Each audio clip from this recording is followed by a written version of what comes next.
우리가 지난주까지 이제 그 귀납적 성경 연구가 무엇인지 그리고 귀납적 성경 연구가 어떻게 하는지에 대해서 원래 큰 그림을 좀 그려봤어요. 구체적으로 귀납적 성경 연구를 어떻게 하는지에 대해서는 이야기하지 못했지만 기본적으로 귀납적 성경 연구는 어떻게 하는 것이다라는 그 큰 그림 안에서 좀 보았습니다. 그래서 그렇게 하기 위해서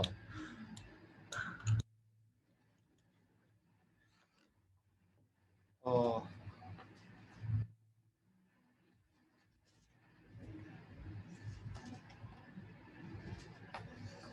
그래서 귀납적으로 성경을 연구하기 위해서 세 단계를 거쳐야 된다고 말씀드렸잖아요. 이건 절대로 잊으면 안 된다고 말씀드렸어요. 첫 번째 단계가 뭔가요? 벌써 잊어버리셨나요? 관찰입니다. 관찰은 성경에 무엇이 쓰여있는지 그대로 보는 거라고 말씀드렸어요. 그러니까 성경을 처음에 읽으면서 이게 도대체 무슨 뜻이지, 무슨 의미지 라고 물으시는 것이 아니고 성경을 있는 그대로 보는 것, 그것이 관찰이라고 말씀드렸습니다. 관찰 다음에 해야 하는 것이 우리가 뭐라고 했죠? 해석입니다. 해석은 우리가 의미를 찾는 거겠죠. 관찰한 것에 대한. 근데 이것이 어떤 의미라고 말씀드렸나요?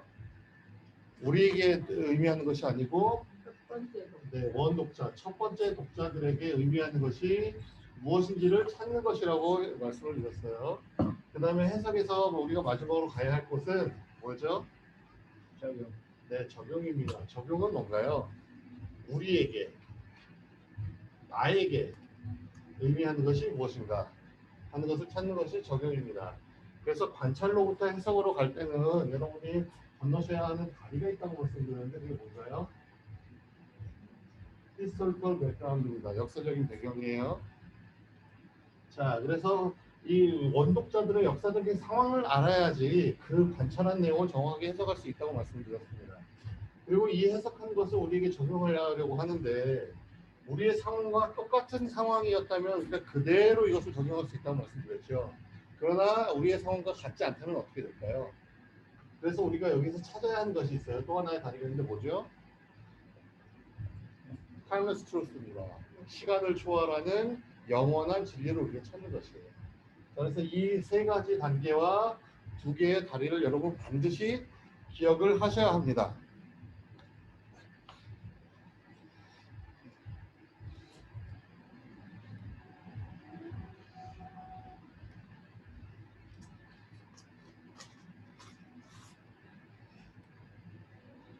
네, 그래서 앞에서 보시는 것과 같은 이런 단계를 여러분들이 거치셔야 한다는 것을 기억하십시오.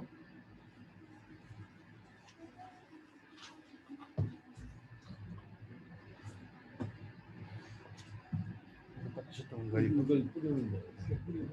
이거 뿌리면 기름 붓습니까? 이게 잘안 써져서. 손을 닦아야 깨끗하게.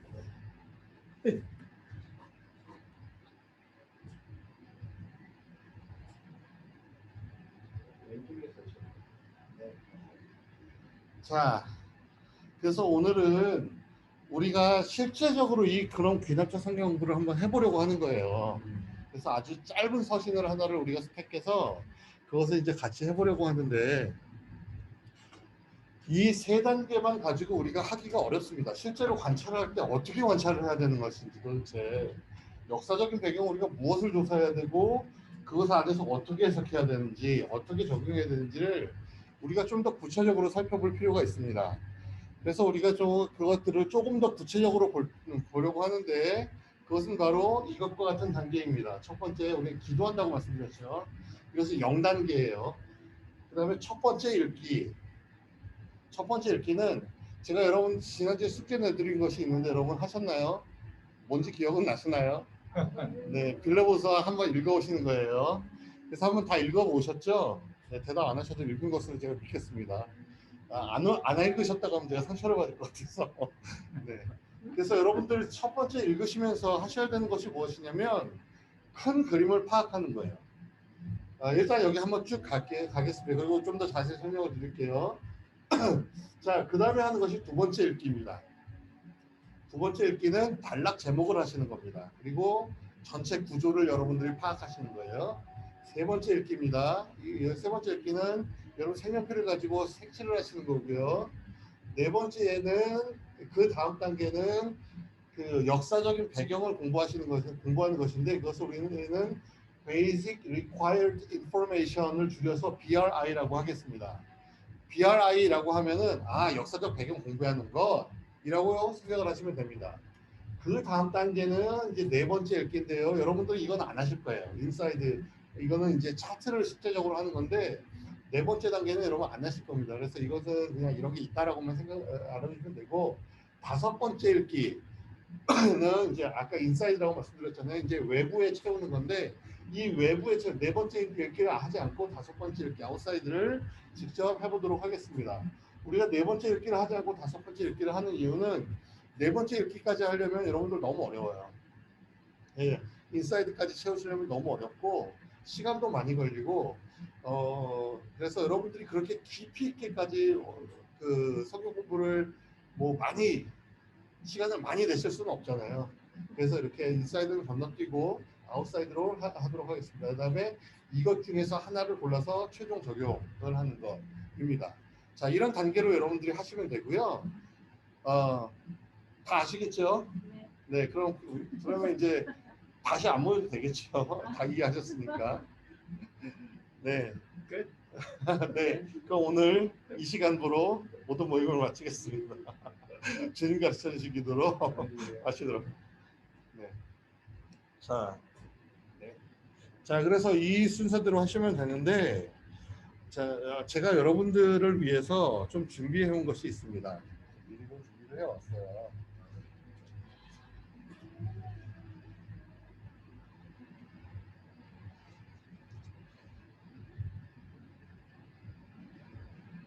어떻게 되지? 연락 제목, 수그르고, 그다음에 환경, 인물 연구까지 이렇게 5장씩 이렇게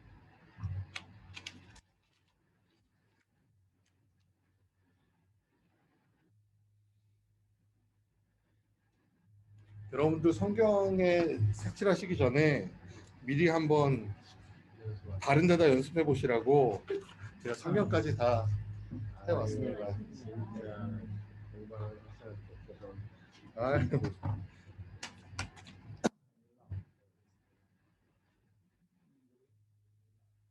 그러면 우리가 그 아까 기도는 했고요. 우리가 두 번째 읽기를 하기 전에 우리가 첫 번째 읽기를 다시 한번 하도록 하겠습니다. 여러분들 혹시 그냥 아무 생각 없이 읽으셨을 수도 있으니까 우리가 첫 번째 읽기를 하면서 여러분들이 좀 찾아야 할 것이 있는데 그것이 무엇이냐면 큰 그림을 파악하는 것입니다. 그런데 이것을 하시는 방법은 앉은 자리에서 쉬지 않고 한 번에 읽는 것이에요. 이것은 한 장짜리 빌레몬서도 마찬가지고요. 성경에서 가장 짧은 요한 2서나 요한 3서도 마찬가지고 성경에서 가장 긴 예레미야나 이사야도 마찬가지입니다. 앉은 자리에서 한 번에 읽으셔야 돼요. 그러면 여러분 좀 이렇게 마음에 편하지 않으시죠? 왜냐하면 이사야나 예레미야 사실 예레미야가 이사야는 66장이지만 예레미야는 52장이에요. 근데 길이로 보면 예레미야가 더 깁니다. 성경에서 제일 제일 길어요. 근데 그것을 읽는 것은 한 4시간 정도면 읽으실 수 있어요, 사실. 네, 4시간 정도면 앉은 자리에서 읽으실 수 있습니다. 그런데 그렇게 하는 이유가 있어요. 이 큰 그림을 그리기 위해서예요. 큰 그림을 파악하기 위해서. 여러분 한번 생각을 해보세요. 여러분이 이제 연애하실 때를 생각해 보세요. 나는 중매했는데 아예 상관없어요. 연애하실 때를 생각하세요. 그래서 여러분들이 이제 사랑하는 그분으로부터 이제 편지를 받았습니다. 편지를 22장짜리를 받았어요. 어떻게 읽으시겠습니까? 네. 한 장 읽으시고 오늘 너무 많이 읽었어 피곤해 그만 읽을래 내일 읽을래 뒀다가 내일 읽으시나요? 아니면 1절부터 5절까지 5줄을 읽고 나서 오늘 너무 많이 읽었는데 뭐 이렇게 읽으시나요? 다음 주에 이러면서 한 1년에 걸쳐서 읽으시지 않으시잖아요. 그렇게 만약에 읽었다고 가정을 합시다. 그러면 그 편지를 여러분 이해하실 수 있으시겠어요? 못하죠. 못하죠. 여러분 드라마 좋아하시잖아요. 그죠? 특히 여성분들 드라마 좋아하시는데 드라마를 처음에 딱 시작하면 어떻게 시작하나요? 지난주에 본 것은 다 빼고 그 다음부터 시작하나요? 그거 아니죠. 지난주의 것을 조금 보여줘요. 그리고 나서 이제 새로운 걸 시작하죠. 왜 조금 보여주나요? 잊어버렸으니까. 다시 생각하라고. 그렇죠? 네. 그래서 우리가 성경을 읽을 때도 첫 번째 읽을 때는 한 자리에 앉아서 처음부터 끝까지 쭉 읽으셔야 됩니다. 그러면 읽다가 화장실 급한데 어떻게 화장실 갔다 오셔도 돼요. 그런 것은 괜찮습니다. 물 한 잔 드시는 건 괜찮아요. 그러나 나 너무 피곤해서 좀 커피 한 잔 마시고 해야 되겠어. 그러면서 5분, 10분, 뭐 30분씩 쉬시거나 이러시면 안 된다는 겁니다. 잠깐 이렇게 화장실 갔다 오시는 건 되지만 그래서 여러분들이 첫 번째 읽기를 하실 때 가장 중요한 것은 무엇이냐면 아무에게도 방해받지 않을 시간을 빼놓으시는 거예요. 내가 이 시간만큼은 아이들에게도 남편에게도 방해받지 않겠다. 가능하면 전화도 꺼놓으시는 게 좋고요. 그렇게 하고 첫 번째 읽기를 다 끝내시는 겁니다. 그래서 이제 큰 그림을 파악하시는 건데 이때 이제 한 번에 읽으면서 한 번에 읽는데 그때 이제 여러분들이 또 중요한 것은 뭐냐면 가능하면 큰 소리로 읽으시는 게 좋습니다. 이유가 뭘까요? 그냥 속으로만 읽으면 눈은 읽지만 생각으로는 다른 생각이 들어와요. 그런 경우가 많습니다. 그래서 소리를 내어 읽으면 물론 소리를 내어 읽으면서도 다른 생각이 들어오기도 하지만 그럴 가능성은 확실히 줄어들죠. 그리고 눈으로만 읽으면 눈으로만 한 번 읽지만 입으로 읽으면 소리 내서 읽으면 입으로 읽죠. 귀로 듣죠. 눈으로 보죠. 그러면서 3배 효과가 나지는 않겠지만 그래도 훨씬 더 효과가 더 많이 있겠죠. 이것을 통해서 여러분들이 큰 그림을 파악하시는데 그때 여러분들이 찾으셔야 하는 것이 있어요. 이것들을 염두에 두셔야 돼요. 책의 분위기는 어떠한가? 이 책이 사랑스러운 분위기인가? 평온한 분위기인가? 아니면은 저자가 굉장히 화가 나 있는가? 뭐 이런 분위기들이 있잖아요. 굉장히 친근한가? 아니면 이 저자와 수신자들이 잘 모르나? 뭐 이런 것들 그런 여러 가지 분위기들을 여러분 파악하셔야 됩니다. 그리고 두 번째로 여러분 찾으셔야 되는 것은 말씀드린 것처럼 전체에 어떤 대략적인 그림이 머리에 들어오셔야 됩니다. 머리에 가지고 계셔야 됩니다. 근데 이사야나 예레미야나 뭐 이런 선지서는 도저히 안 들어오는데요. 괜찮아요. 이거 전체적을 통해서 하나님이 무엇을 말씀하시고자 하는지 그런 한두 가지 정도만 파악하시면 괜찮습니다. 자, 그래서 이런 대략적인 그림을 그리시는데 그 밑에 이제 3가지가 있지요. 중심 주제와 기록 목적과 중심 요절 이 3가지가 있는데 이것은 여러분들이 앞에서 먼저 찾으시고 그 다음에 성경을 전체를 쭉 공부를 하십시오. 공부를 하시고 나면 내가 처음에 생각했던 중심 주제가 이게 아닌데 내가 지금 보니까 좀 다른 게 주제인데 그때 바꾸시면 돼요. 기록 목적도 마찬가지죠. 나는 처음에 저자가 이런 이유 때문에 기록했다고 생각을 했는데 이 공부를 하다 보니까 그게 아닌 거죠. 그러면 그때 가서 바꾸시면 됩니다. 중심 요절도 마찬가지고요. 이 중심 요절은 이 책 전체에 그냥 우리가 각각의 책들을 공부하잖아요. 그 책 전체를 해석할 수 있는 키가 바로 중심 요절이에요. 그 키가 중심 요절입니다. 그래서 이 요절을 찾기는 사실은 쉽지 않아요. 야, 뭐 사람마다 나는 이게 중심 요절이라고 생각하면 되지 뭐 사람마다 다 다를 수 있죠. 그러나 그것이 아니라는 거예요. 중심 요절은 여러분들이 크게 3가지 중에 하나로 생각하시면 됩니다. 이건 SBS에서도 안 가르쳐 주는 거예요. 그래서 3Ps라고 생각하면 돼요. 첫 번째는 뭐냐면 purpose입니다. 목적이에요. 기록하는 이유. 목적이 있습니다. 예를 들면 그 요한복음의 중심 요절은 그 요한복음 21장에 있는 그 말씀이에요. 죄송합니다. 20장. 요한복음 20장에 있는 말씀이에요. 그게 뭐냐면 내가 이 책을 기록하는 이유가 있어 라고 하면서 요한이 쓰는 거죠. 그것은 너희로 하여금 예수 그리스도가 하나님이시고 그분이 구세주이심을 너희로 믿게 하기 위해서 내가 이 책을 쓰는 거야 라고 하는 그 목적이 여기에 들어있어요. 그래서 이런 목적이 중심 요절 중에 하나로 우리가 보일 수 있어요. 두 번째, 프로그레스입니다. 과정이죠. 이 이야기가 어떻게 경과되고 있는지가 이 한 절 혹은 두세 절에 함축적으로 요약이 되어 있는 것입니다. 예를 들어 이런 건 이제 예레미야 같은 책이 있겠죠. 뭔가요? 예레미야는 전체에서 52장의 전체에서 말하는 건 뭐냐면 너희가 바벨론으로 끌려갈 것이다. 거기서 70년 동안 거기가 포로로 잡혀 있을 것이다. 그러나 그 후에 너희가 돌아올 것이다. 이게 한 절에 딱 요약되어 있는 것이 있어요. 그게 이제 중심 요절이죠. 세 번째는요.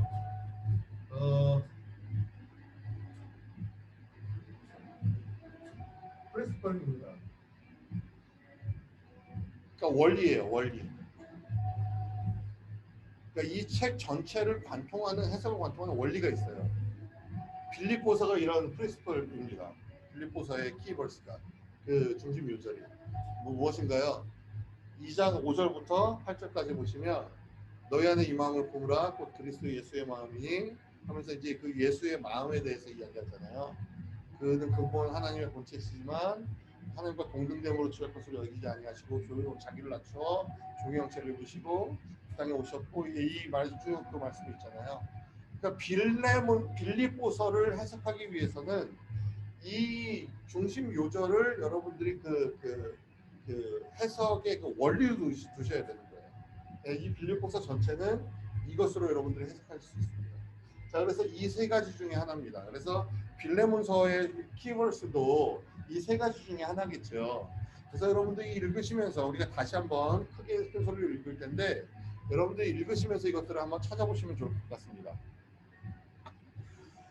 자, 우리 같이 한번 읽겠습니다.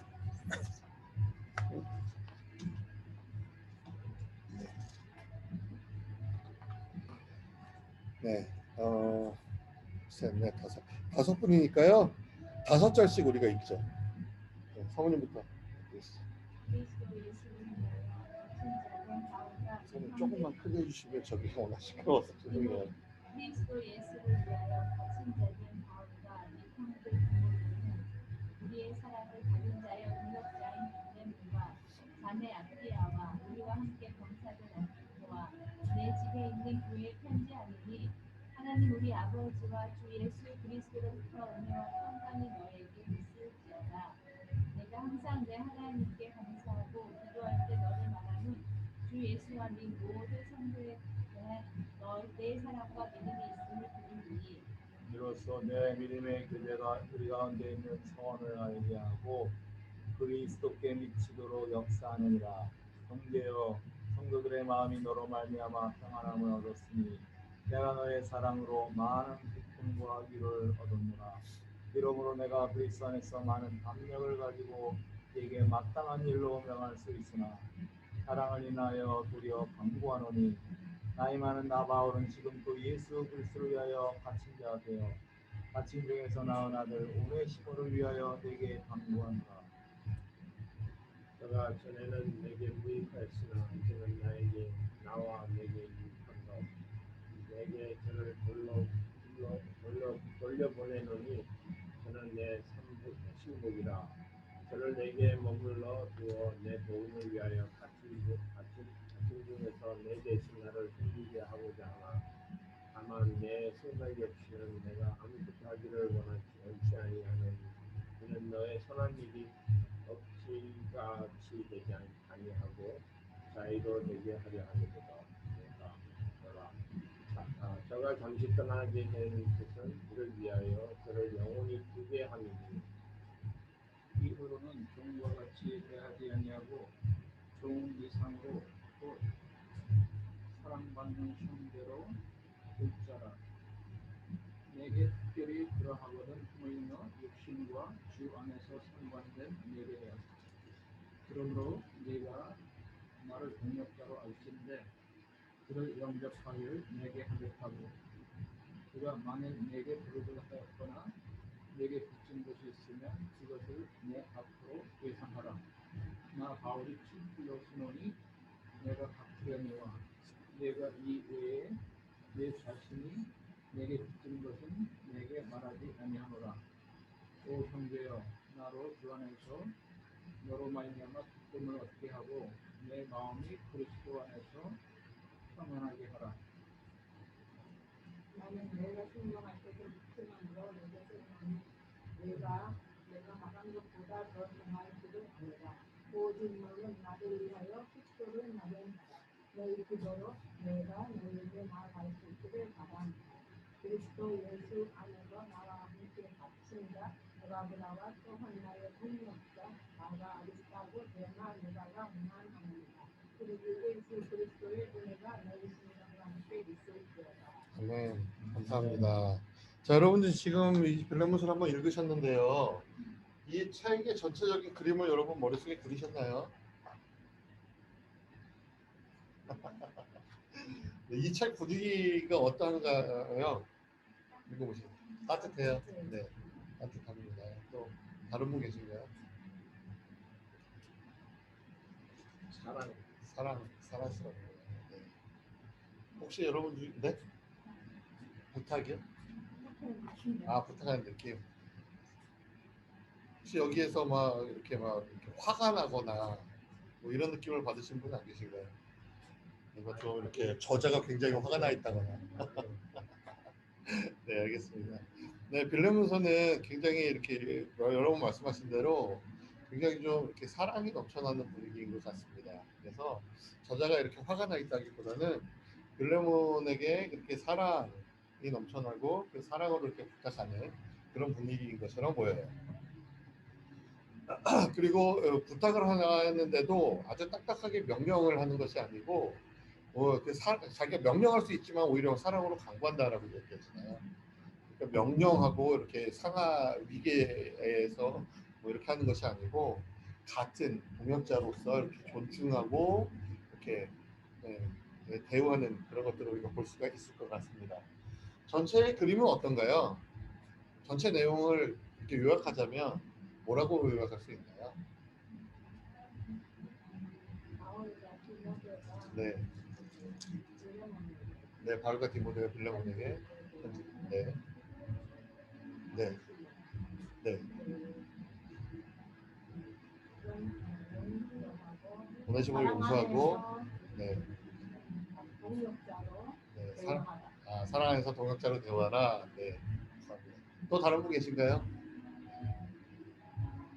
네, 아주 잘 찾으셨습니다. 네, 그런 그림들을 여러분 가지고 계시면 돼요. 네. 그럼 중심 주제나 기록 목적, 중심 요절 같은 거 중심 주제는 뭘까요, 여기에서? 네, 지금 틀리셔도 괜찮습니다. 나중에 우리가 다시 보면 돼요. 중심 주제가 뭘까요? 오네시모를 잘 대해줘라. 용서하고 잘 대해줘라. 네, 나를 대하듯 이렇게 하라. 기록 목적은 뭘까요? 왜 기록했을까요? 오네시모를 용서하라고 부탁하기 위해서 했겠죠. 네. 중심 요절 혹시 찾으셨나요? 10절이요? 대단하신데요. 어떻게 한 번에 딱 찾으시지? 보통 뭐 17절도 얘기하고 뭐 이렇게 하시거든요. 중심 요절, 이 책의 중심 요절은 10절입니다. 바울이 오네시모를 위해서 빌레몬에게 간구하는 그 내용이에요. 자, 그래서 우리가 지금 첫 번째 읽기를 끝냈습니다. 첫 번째 읽기를 끝내는 것을 축하하기 위해서 저쪽에 소리를 높이죠. 자, 두 번째 읽기를 여러분들이 하실 텐데요. 이 두 번째 읽기를 하시면서 여러분들이 단락 제목을 하시는 겁니다. 단락 제목은 여러분들에게 드린 종이에 있어요. 그래서 그 단락 제목을 여러분들이 하시는데 사실 한글 성경에는 단락을 명확하게 보기가 좀 어렵습니다. 이 한글 성경에서 단락을 보시려면 그 성경에 절이 시작하는 거나 절 중간에 이런 동그라미가 있는 게 있습니다. 여기가 단락이에요. 예, 단락이에요. 그런데 어떤 것들은 또 단락이 너무 크게 되어 있고 이렇게 되어 있기도 합니다. 그래서 제가 여러분들에게 나누어진 그 성경의 그 뭐죠? 프린트본 있잖아요. 네, 그것은 제가 성경 그 ESV 버전에 있는 단락으로 끊어서 여러분들에게 드린 거예요. 그래서 이것을 보시면서 이 단락별로 여러분들이 제목을 정하시면 되는데요. 그 단락 제목은 아무렇게나 정하시는 게 아니에요. 규칙이 있습니다. 첫 번째는 네 단어나 네 단어 이하로 하셔야 됩니다. 네 단어나 네 단어 이하로 하셔야 돼요. 왜요? 네 단어가 넘어가면 길어지고요. 길어지게 되면 제목이라기보다는 이게 문장이 되는 경우가 많습니다. 그래서 네 단어나 네 단어 이하로 하셔야 되고요. 어떤 부분에 있어서 나는 도저히 이거 여기는 네 단어 가지고는 도저히 안 된다 하는 경우에 부득이한 경우에 다섯 단어까지 허용을 합니다. 그러나 가능하면 네 단어로 하시는 것이 좋고요. 두 번째는 여러분들이 여러분의 말로 그것을 제목을 다루시는 것이 아니고 본문에 나와 있는 단어만 사용하시는 거예요. 본문에 나와 있는 단어만 사용하셔야 됩니다. 그러니까 본문에 있는 단어를 변형시켜서 사용하셔도 안 돼요. 본문에 있는 단어를 그대로 사용하셔야 됩니다. 그 다음에 세 번째는 본문에 나온 순서대로 이 네 개의 단어가 본문에 나온 순서대로 쓰셔야 돼요. 그러니까 어떤 단어는 앞에 나오고 어떤 단어는 뒤에 나오잖아요. 근데 이 순서를 바꾸시면 안 된다는 이야기입니다. 그 이유는 여기 이제 두 번째, 세 번째, 네 번째 이것을 하는 이유는 우리가 이것을 어겼을 때에 자칫하면 우리가 이 본문의 의미를 우리가 해석하면서 바꿔버릴 수가 있어요. 그렇기 때문에 하는 겁니다. 이것은 해석을 하는 게 아니고 우리가 있는 그대로 보면서 거기에 중심되는 내용들을 제목으로 만드는 것이에요. 그래서 본문에 나오는 단어만 사용하시되 그것을 순서대로 사용하셔야 됩니다. 그 다음에 네 번째는 가까이 있는 단어를 사용하셔야 됩니다. 무슨 말인가요? 여러분 지금 빌레몬서 보시면 어떤 뭐죠? 단락은 굉장히 짧은 단락이 있어요. 그렇죠? 그런데 어떤 단락은 굉장히 긴 단락이 있습니다. 아무리 긴 단락이라도 여기서는 사실은 8절부터 16절까지 그렇게 해서 한 9절 정도밖에 되지는 않지만 또 더 긴 책들, 특별히 이제 예언서라든가 이런 쪽으로 여러분들이 가시게 되면 한 단락이 굉장히 길어지기도 합니다. 그런데 이 긴 단락에서 여러분들이 한 단어는 제일 앞에서 뽑고 한 단어는 제일 뒤에서 뽑고 이렇게 하시면 말씀드렸던 것처럼 의미를 왜곡시킬 수가 있어요. 그래서 가능하면은 가까운 데 있는 단어들을 사용해서 그것을 가지고 제목을 만드시는 겁니다. 자, 그리고 이 네 단어를 사용하실 수 있다고 말씀드렸는데 예외가 있는 게 뭐냐면 기호입니다. 기호는 여기 지금 예로 이렇게 써놨지만 이 기호 외에도 여러분들이 뭐 얼마든지 기호들을 더 많은 것들을 사용하실 수가 있습니다. 이 기호는 네 단어에 포함되지 않아요. 예를 들어서 바울, 화살표, 빌레몬 이렇게 할 수 있겠죠. 그러면 바울과 빌레몬 두 개의 단어를 사용하고 이 기호는 세 번째 단어로 포함되지 않는다는 얘기예요. 아시겠죠? 그래서 이렇게 사용하실 수 있습니다. 자, 그래서 빌레몬서를 지금부터 여러분들이 다시 한번 천천히 읽어보시면서 여기 각각의 단락에 대한 그 제목을 한번 정해보세요. 지금 이 단락 제목의 규칙에 맞게 이것들을 염두에 두고 여러분들 하셔야 됩니다. 그래서 지금부터 제가 한 10분만 드릴게요. 시간을 많이 드릴 수는 없고 10분만. 네. 지금 여기에 있는 이거는 이제 성경에 있는 거잖아요. 예, 그거는 무시하시고 여러분의 언어로고마가 아니라 여러분의 제목을 따로 지으시는 거예요. 그러니까 1장 1절에 A가 있고 1장 1절에 B가 있습니다. 그래서 여러분들에게 나눠드린 그 종이에 이 단락 제목 하는 게 있어요.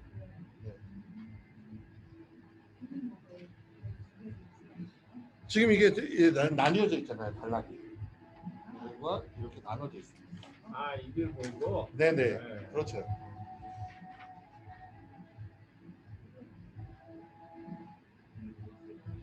근데 지금 여기 단락이 이렇게 하나 있고 여기 있고 여기 있고 여기 있고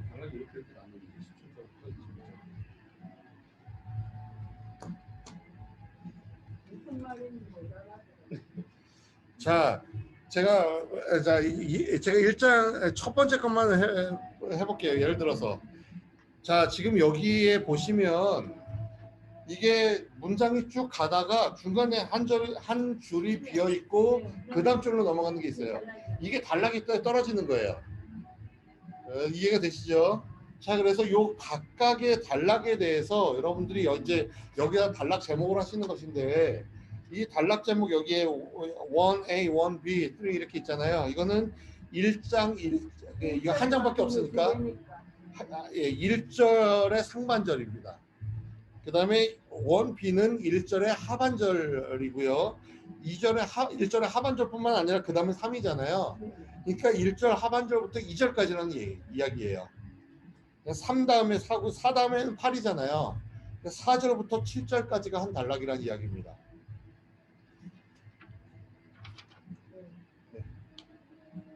질문 하나 있어요. 네네네. 이 단락을 네. 나눠주셨는데 어느 네. 성경을 기준으로 네. 나누는 거 보면 다 성경마다 다른. 네, 맞아요. 나는 성경마다 다릅니다. 그러니까 우리가 또 나눌 수 있잖아요. 네, 그렇습니다. 근데 지금 우리가 이제 첫 시간이니까, 네, 첫 시간이니까, 네, 우리가 이제 같이, 예. 사실은 여러분들이 직접 나누시는 게 가장 좋아요.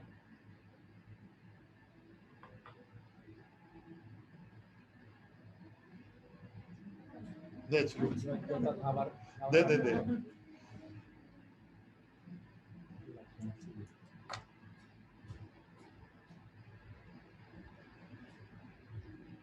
여기 염두에 두셔야 돼요. 네 단어. 한 단어를 쓰셔도 괜찮아요. 네 단어 이상 본문에 나온 단어, 그다음에 나온 순서대로 가까이 있는 단어. 그걸 하셔야 돼요.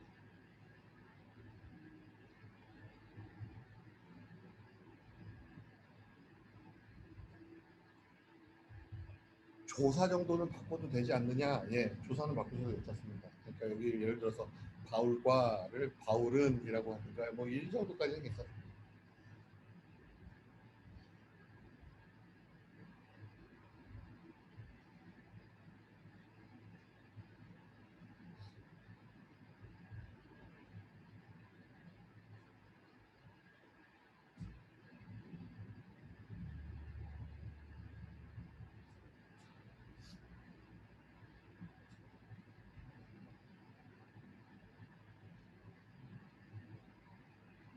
여러분들 지금 처음 하시는 거기 때문에 틀리셔도 괜찮아요. 부담 갖지 말고 하시면 됩니다.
제가 1분만 더 드리도록 하겠습니다. 다 못하셨어도 괜찮아요. 1분만 더 드리도록 하겠습니다.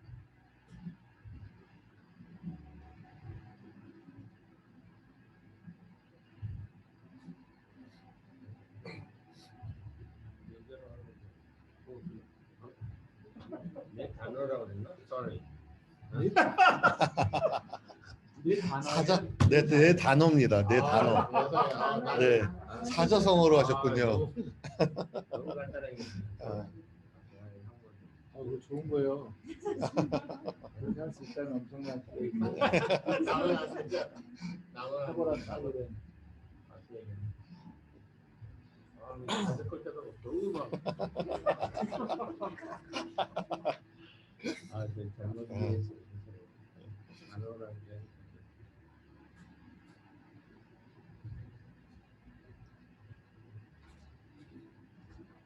자 이제 같이 한번 볼까요?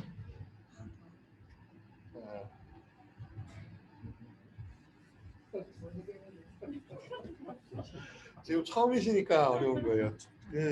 이거 자꾸 해보시면 금방 이게 됩니다. 자, 여러분이 1장 1 한 장밖에 없으니까. 자, 1절 A는 여기다 하지 말고 여기다 하시죠. 자, 1절 A는 여러분 뭐라고 붙이셨나요? 바울과 디모데. 바울과 및 형제 디모데는 선례 받은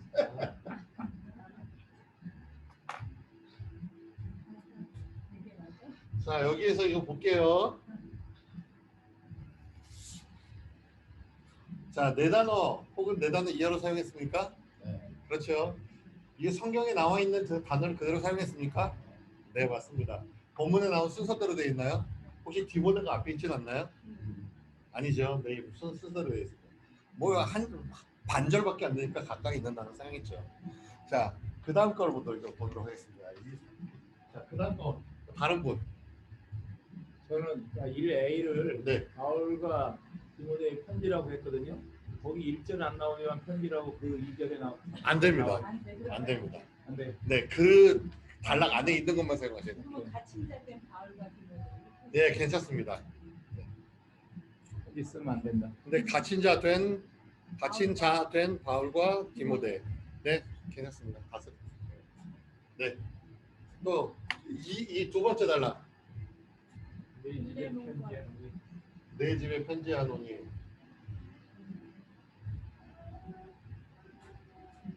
네, 사모님 뭐 어떻게? 빌레몬과 교회의 편지 이렇게 하시나요? 네, 네. 나머지 중간 건데. 빌레몬과 교회 편지. 자, 이것도 한번 볼까요?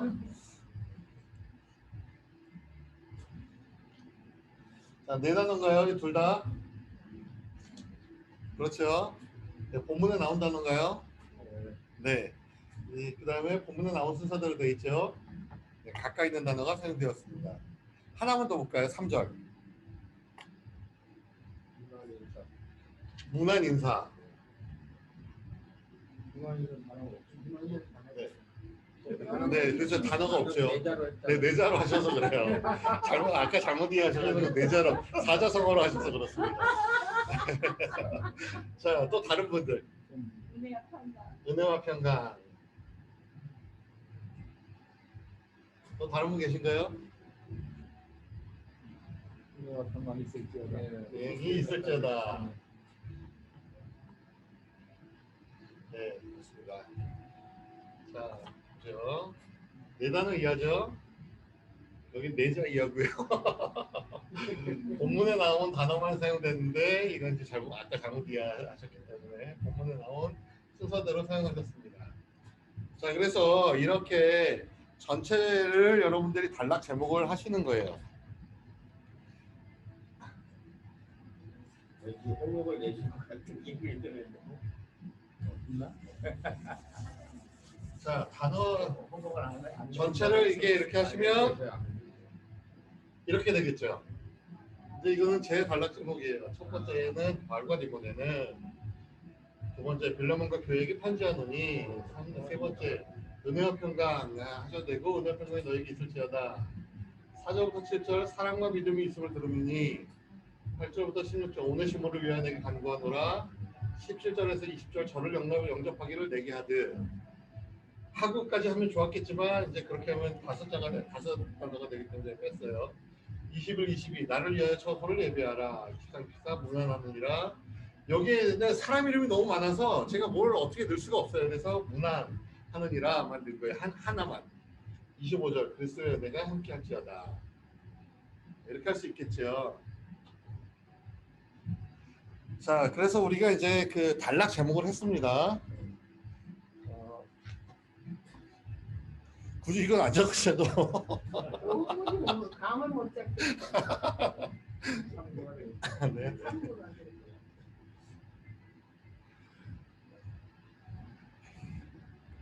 장로님 사진 찍으셨으니까 넘어가도 되겠죠. 네. 네. 자, 이제 우리가 이제 두 번째 읽기에서 해야 되는 것이 단락 제목만 있는 게 아니고 또 하나가 있었잖아요. 뭔가요? 구조예요, 구조. 네, 그래서 이제 구조를 해야 되는데 우리는 구조 안 할 거예요. 우리는 다른 책들을 공부할 때 제가 구조를 드릴 겁니다. 네, 그래서 걱정하지 않으셔도 되고 단지 구조를 해야 된다는 것, 이것이 왜 구조가 무엇인지 그리고 이것이 왜 중요한지를 여러분들이 이해하셔야 합니다. 구조는요, 책 전체를 종이 한 장에 그리는 겁니다. 빌레문서면 한 장짜리죠. 빌레문서도 종이 한 장.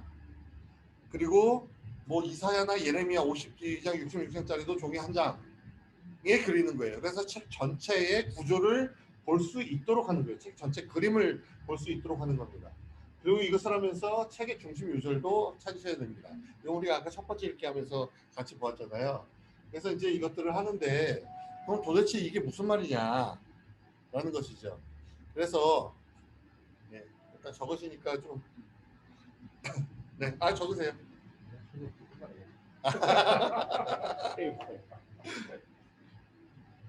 그러면 적지 마세요. 보내주세요. 네, 제가 보내드릴게요. 제가 이걸 보내드릴게요. 네, 필요한 것만 여러분 적으세요. 네. 자, 그러면 이 귀납자 연구의 단계가 이렇게 구조를 이렇게 해야 한다고 했는데 도대체 구조가 뭐냐? 구조는 도대체 어떻게 만드는 거냐라는 거 우리가 알아야 되잖아요. 그래서 구조를 구성하고 있는 8개의 단계를 우리가 먼저 이해할 필요가 있습니다. 그래서 뭐냐면 구조의 가장 작은 단계는 단어입니다. 하나의 단어로부터 시작하는 거예요. 단어들이 모이면 문장이 되겠죠. 그리고 문장이 모이면 단락이 됩니다. 우리가 지금 단락 제목을 했잖아요. 근데 어떤 데는 이 단락이 문장보다 짧은 것도 있어요. 우리가 금방 봤던 것처럼 하나의 문장이 반으로 나뉘어져서 이쪽 단락으로 나뉘어지지 않습니까? 그러나 어쨌든 대체적으로 단락이 조금 더 커요. 개념이. 단락들이 모이면 하나의 장이 됩니다. 그래서 장을 영어로 보시면 챕터라고 되어 있지 않고 세그먼트라고 되어 있잖아요.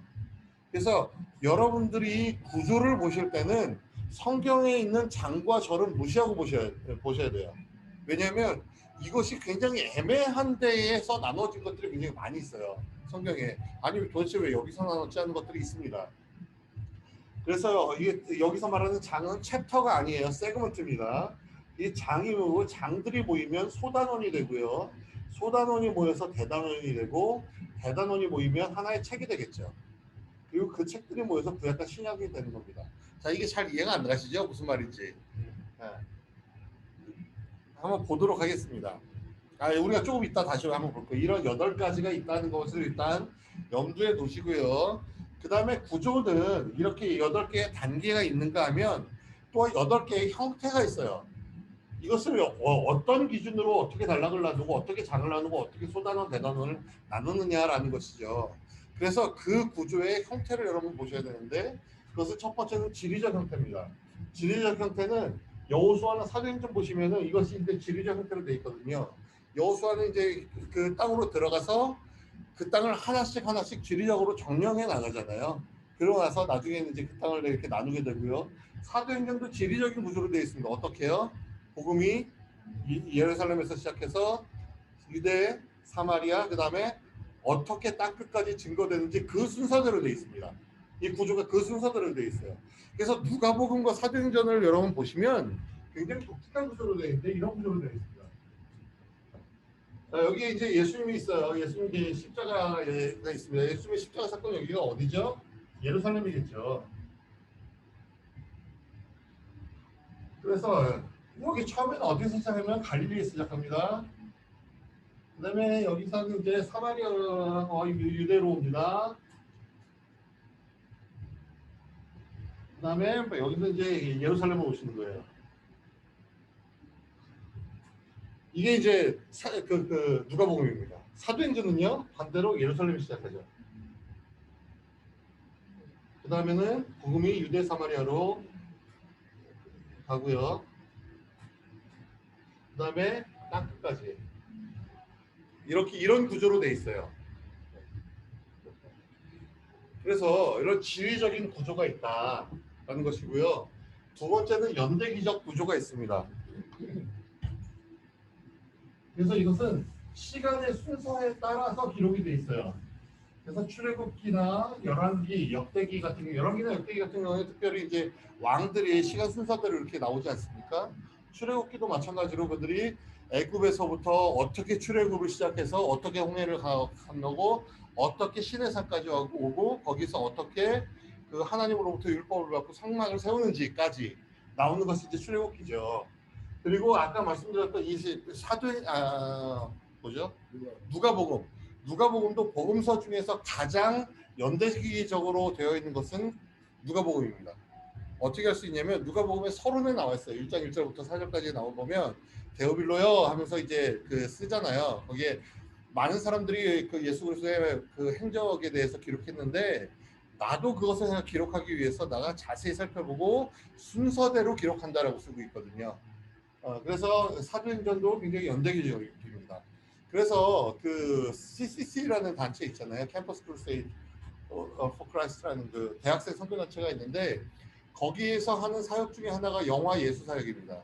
그러니까 영화 예수를 78년인가 79년인가에 이 영화를 만들어서 그걸 가지고 이제 선교지를 돌아다니면서 그 영화를 상영해 주는 건데 굉장히 열매가 많아요. 그런데 그 영화 예수를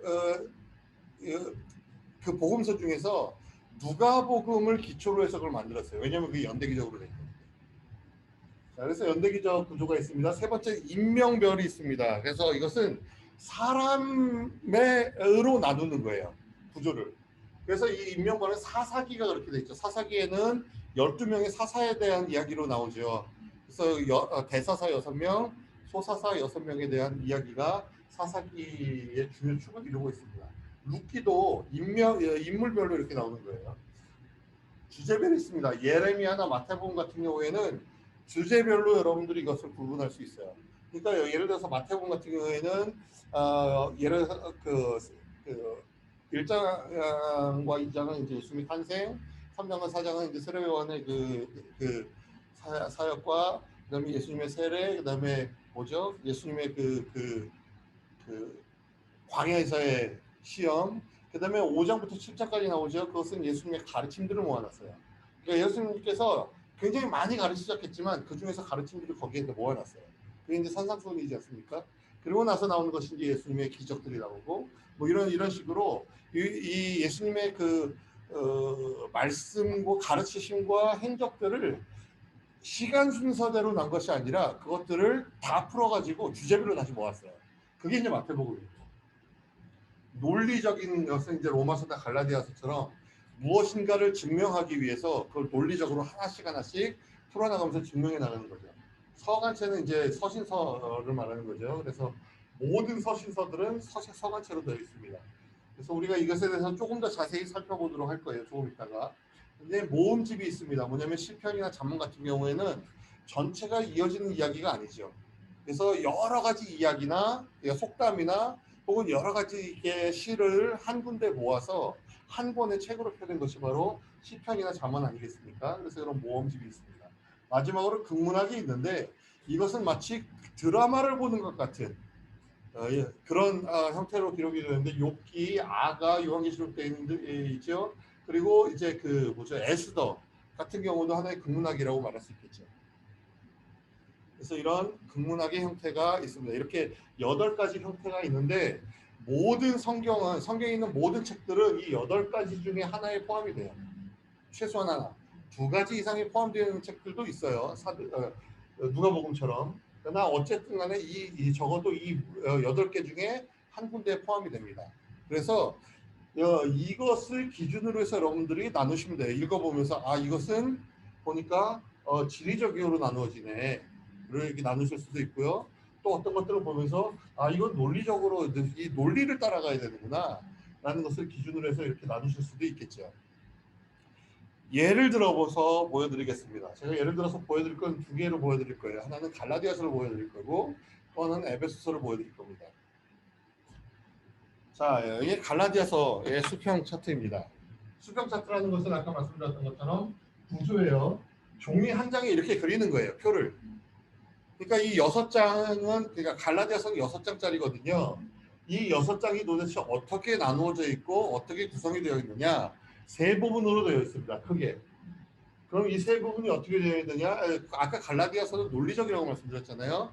첫 번째는 바울의 자유. 1장과 2장은 바울의 자유에 대해서 이야기합니다. 이걸 조금 더 구체적으로 얘기하면 바울이 가지고 있는 자유의 복음. 구속하는 복음이 아니라 자유의 복음에 대해서 이야기를 하고 있어요. 구속하는 복음은 뭔가요? 이 갈라디아서에서 다루고 있는 이슈는 뭐냐면 바울이 갈라디아 지역에 이제 복음을 전하고 돌아왔는데 언제인지는 알 수가 없지만 거기서 이제 유대주의자들이 그곳에 들어가서 너희가 할례를 받지 않으면 구원을 받을 수 없어라고 말하는 거예요. 그러니까 이제 갈라디아 사람들이 그렇게 대답하겠죠. 우리는 그렇게 안 배웠어. 도대체 누구한테 배웠는데 우리는 사도 바울 선생님에게 배웠어. 그러니까 이제 대적들이 얘기하는 거예요. 사도 바울이 누구야? 내가 아는 그 사도 중에 바울이라는 사람이 없어. 이렇게 얘기를 하는 거예요. 그러니까 이제 이 갈라디아 사람들이 그래? 바울이 사도가 아니야? 그러면 바울이 자기가 사도라고 했으니까 그걸 거짓말이라면 그러면 바울이 전한 복음도 거짓말이겠네. 라고 얘기하는 그렇기 때문에 이제 1장 1절부터 바울이 자기의 사도권에 대해서 이야기하거든요. 내 사도권은 사람으로부터 말미암은 것도 아니고 사람을 통해서 말미암은 것도 아니고 오직 예수 그리스도와 그를 죽은 자 가운데서 살리신 하나님으로 말미암아 나에게 주어진 것이다라고 말하면서 이제 쭉 이제 얘기를 시작해 나가는데 거기서 말하는 게 이제 이 바울이 가지고 있는 자유의 복음에 대해서 말하고 있는 거예요. 그러면 이제 자유의 복음이 아닌 건 뭔가요? 그 할례의 복음이에요. 할례. 너희들이 할례를 받아야 그리고 율법을 지켜야 구원을 받는다는 거예요. 근데 바울은 여기서 말하는 거 그게 아니야라고 말하는 거죠. 그래서 진짜 복음은 할례나 율법으로부터 우리를 자유케 해라고 하는 겁니다. 그래서 여기서 그것을 말하고 있고요. 그 다음에 말하는 것은 뭐냐면 이 자유가 이렇게 자유케 하는 복음이 있는데 내가 전한 복음이 그것인데 이 자유의 근거가 있어야 되잖아요. 아무 근거가 없이 바울이 그냥 이건 그냥 자유케 하는 복음이야라고 하면 그게 무슨 소용이 있겠습니까? 그러니까 이것에 대해서 근거를 이야기하는 거예요. 이 복음의 근거가 뭐냐, 이 자유의 근거가 뭐냐 해서 이것을 이야기하고 그 다음에 마지막으로 이야기하는 것이 이 자유의 근거에 대해서 알았었잖아요. 그러면 너희가 더 이상 종의 멍에를 매지 말고 주께서 주시는 자유 안에 거하라 라는 게 이제 이 마지막 장이에요. 그래서 이제 바울의 자유에 대해서 이 자유케 하는 복음에 대해서 이야기하는 거 2가지로 얘기하는데요. 첫 번째는 다른 복음은 없다라고 이야기하는 거예요. 내가 전한 복음 외에 다른 복음은 없어. 뭔가요? 거짓 복음은 그건 복음이 아니야. 할례 받는 거, 율법을 지키는 거 그건 복음이 아니야. 다른 복음은 없어라고 이야기하죠. 그래서 여기서 심지어는 다른 복음 전하면 저주를 받을 거다라고 이야기하잖아요. 그리고 그것을 증명하기 위해서 이제 이것을 이야기하는데 이것을 증명하기 위해서 3가지 예를 듭니다. 그 3가지 예를 드는 것이 이제 여기에요.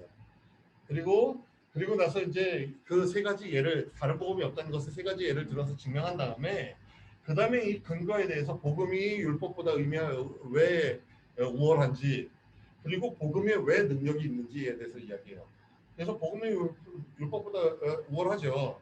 복음의 능력은 뭔가요? 여기서 말하는 그 율법은 사람들에게 종의 먹이를 매게 하지만 복음은 사람들에게 아들이 되게 하고 하나님의 아들이 되게 하고 그 나라의 상속자가 되게 하는 것이 복음의 능력이죠.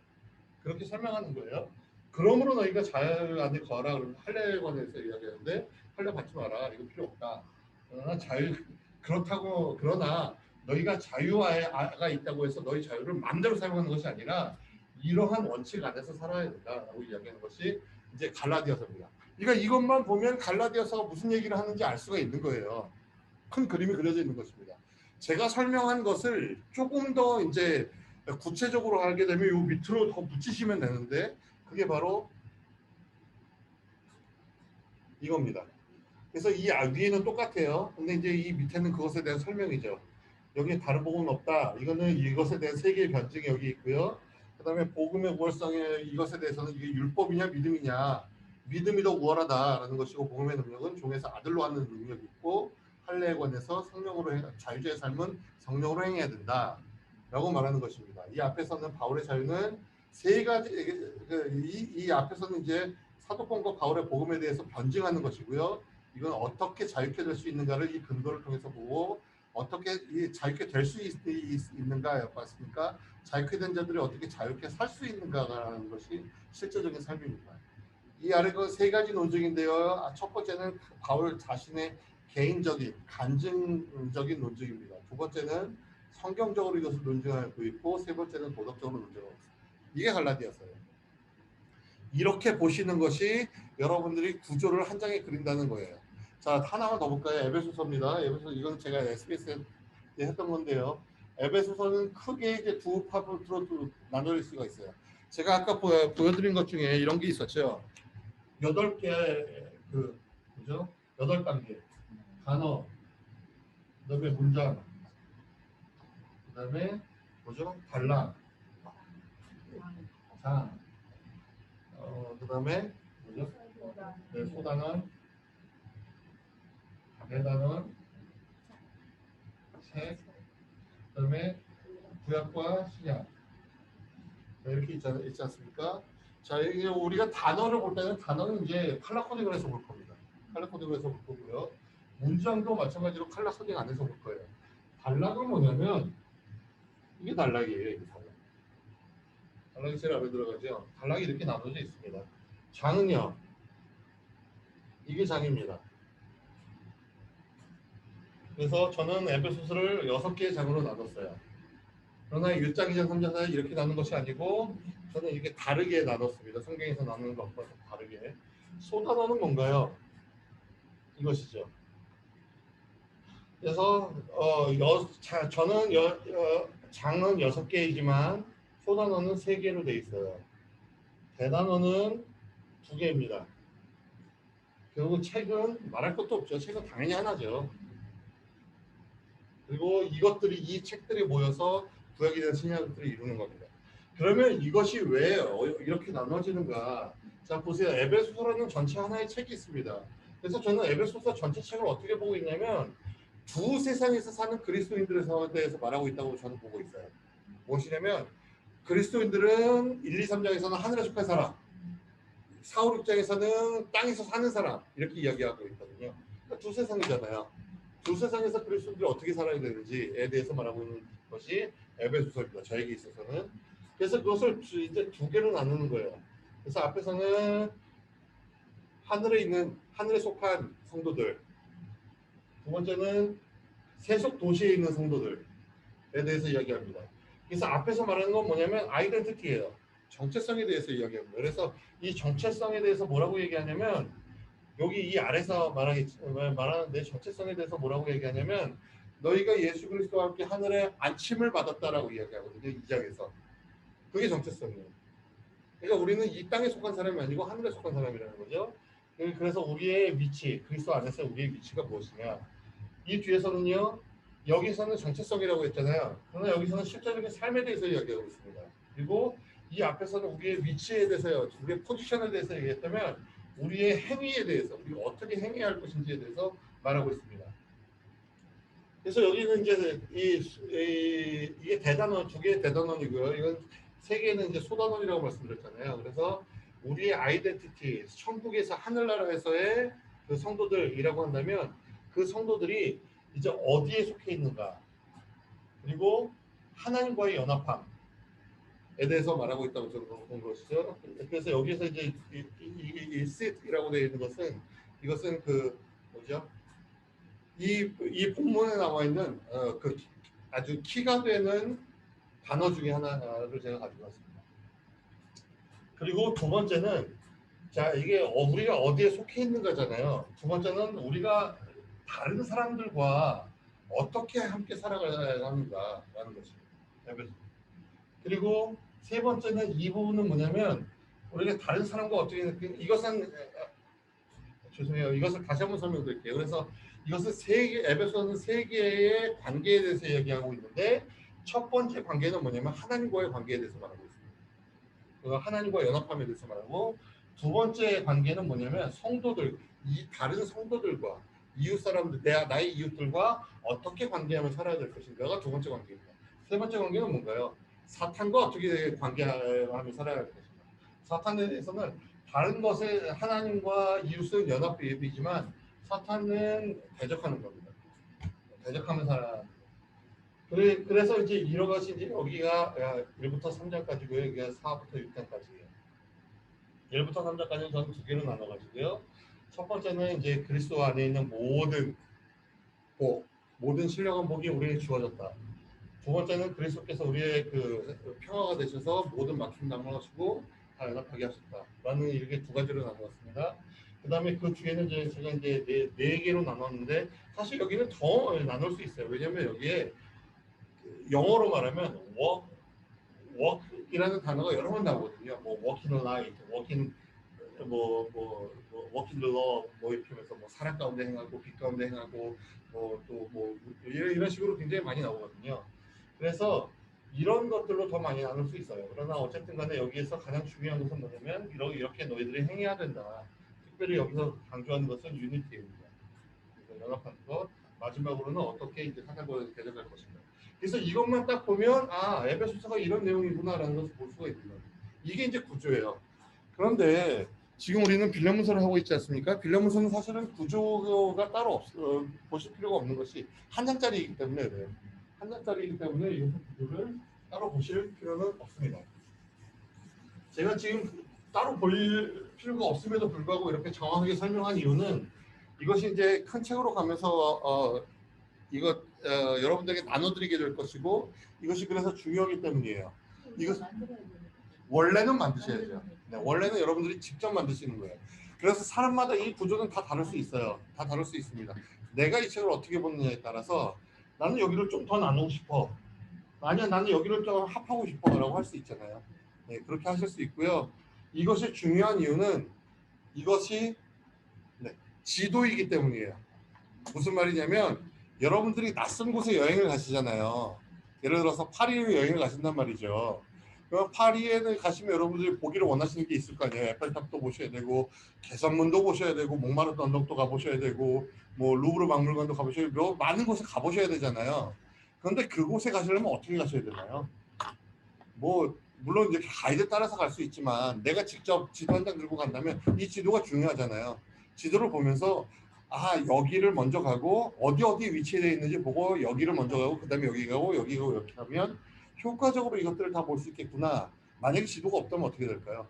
여기 갔다가 저기는 어떻게 가야 돼요? 사람보다 저기까지 갔다가 그 다음에 또 다른 데 어디 가야 돼? 그랬더니 또 처음에 있는데 또 가야 되고 이건 효과적이지 않죠. 우리가 성경이라는 굉장히 낯선 곳으로 우리가 들어가는데 그때 이 성경 안에서 길을 찾기 위해서 필요한 게 뭐냐면 지도입니다. 그게 이제 수평 차트예요. 이게 구조.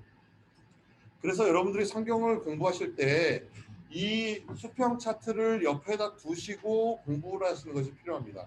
그렇지 않으면 이 해석을 하다가 점점 이상한 쪽으로 갈 수가 있어요.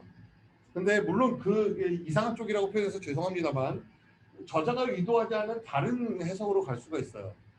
근데 그것이 진리가 아니에요. 그것도 맞아요. 그것도 진리예요. 그런데 저자가 여기서 이 말을 하는 이유가 있는 거죠. 이 컨텍스트 안에서 보면 저자가 이 말을 하고자 하는 이유가 있는 거예요. 왜요? 이 앞에 것과 이 뒤에 것을 연결시켜 주기 위해서. 또는 이 뒤에 것을 증명하기 위해서 지금 이렇게 가고 있는 거잖아요. 그래서 그 안에서 우리가 볼 때에 이 전체 문맥 안에서 이것을 제대로 해석할 수가 있는 것입니다. 그래서 이게 중요한 거예요. 그래서 지금 이것이 중요하다는 것을 말씀드렸고요. 시간을 제가 넘겼는데 어떻게 잠깐 화장실 갔다 오시겠어요? 계속해도 될까요? 네, 알겠습니다. 죄송합니다. 자, 그래서 이제 여기까지 왔고요. 그다음에 우리가 가야 할 것은 세 번째 읽기겠죠. 세 번째 읽기. 우리가 컬러 코딩을 하는데 발판 목록표는 제가 지금 안 드렸어요. 왜냐면 벌써 드리면 여러분들이 그 양을 보시고 하실 것 같아서 제가 안 드렸습니다.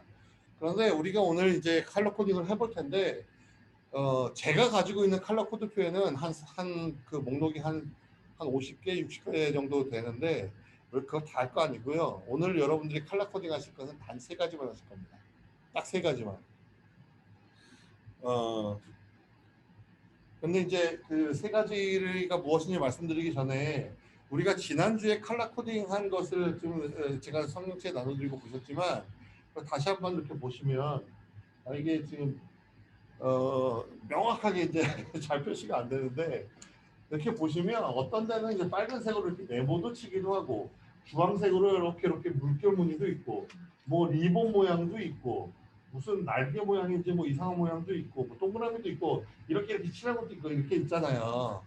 이게 뭐냐면 여러분들이 컬러 코딩을 하시는데 여러분들이 알아보실 수 있는 색깔과 모양으로 이것들을 하시는 겁니다. 그래서 오늘 우리가 컬러 코딩을 해볼 것은 무엇이냐면 첫 번째는 반복되는 단어고요. 두 번째는 배조입니다.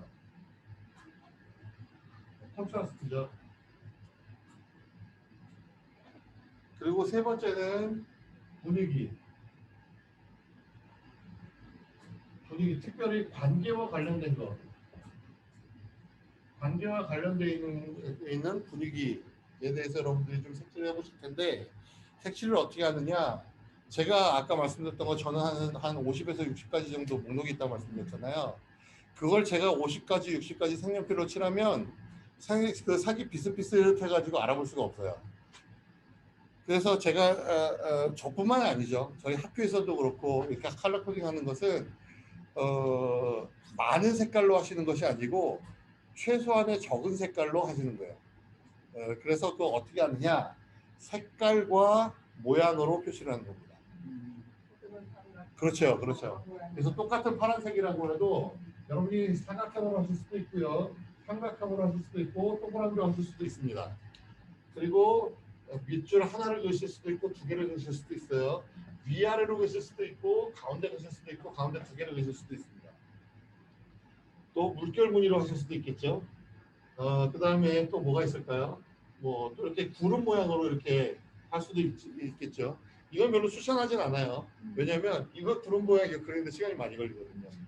그러니까 하나 그리는 것은 뭐 금방 하지만 뭐 이렇게 할 수도 있고, 그 다음에 뭐 이렇게 네모로 해서 색칠하실 수도 있고 동그라미로 색칠하실 수도 있고 뭐 이런 것들도 있겠죠. 이런 다양한 모양들을 여러분들이 개발하셔서 이런 것으로 그 표시를 하시는 겁니다. 그래서 여러분들의 지금 반복, 대조, 분위기, 관계에 대해서 여러분들이 이제 그 색연필을 제가 여기 가지고 왔어요. 저희 누구 가져오셨습니까? 이것을 가지고 여러분이 가지고 계신 성경책 말고요. 지금 연습이 필요하니까 제가 나눠드린 그 종이에다가 한번 지금 연습을 한번 해보시죠. 분명히 구별되는 색으로 하시고요. 그 다음에 모양을 바꿔서 여러분 하셔도 될 것 같습니다. 이것은 제가 이제 시간을 많이 들이지 못하고요. 다 못하셔도 괜찮으니까 한 5분에서 10분 정도만 드리도록 하겠습니다. 3가지만 하는 거죠? 네, 3가지만. 반복, 대조, 분위기. 네, 반복.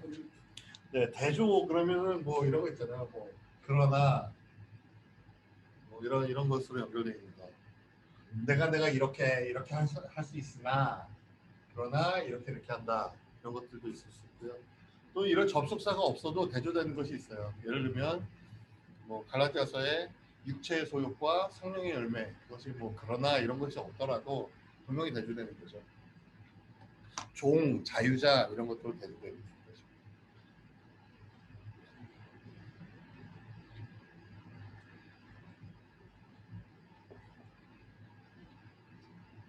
이름도 그렇게 하실 수 있어요. 네, 나는 이름도 반복으로 보겠다. 그러면 반복을 하시면 돼요. 근데 그 목록에는 사실은 이름도 거기 이제 목록 중에 하나로 있거든요. 네, 여러분들에게 그거를 지금 다 하시게 할 수는 없으니까 네, 이세 가지만 하도록 하겠습니다.